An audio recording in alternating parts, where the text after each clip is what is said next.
Since the soul enshrined in a man is his friend as well as foe, it is binding on a man to lift himself by his own effort rather than degrade himself.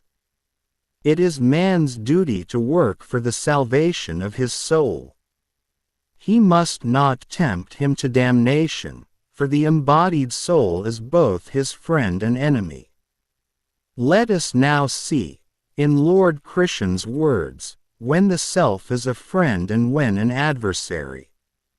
6. The self is a friend to the man who has overcome his mind and senses, but he is an enemy to one who has failed to do so.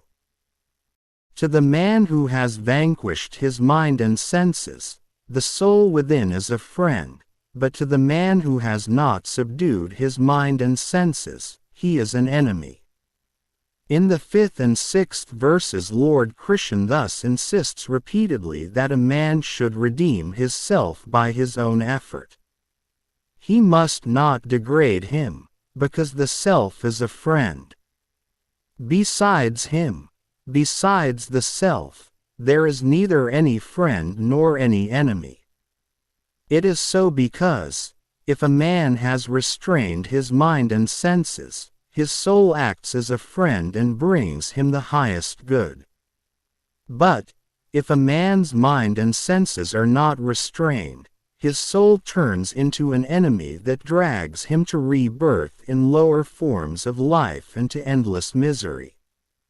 Men are fond of saying, I am gated one soul, so there is nothing for us to worry about. We cite evidence from the Gita itself. Isn't it said there? We ask, that weapons cannot pierce and fire cannot burn and wind cannot wither the self. He, the deathless, immutable and universal, is therefore me. Believing so, we pay little heed to the warning in the Gita that this soul within us can also descend to an inferior, degraded level.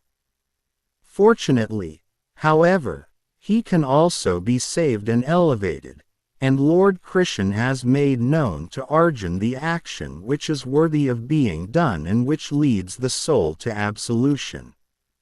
The following verse indicates the qualities of a benign, friendly self.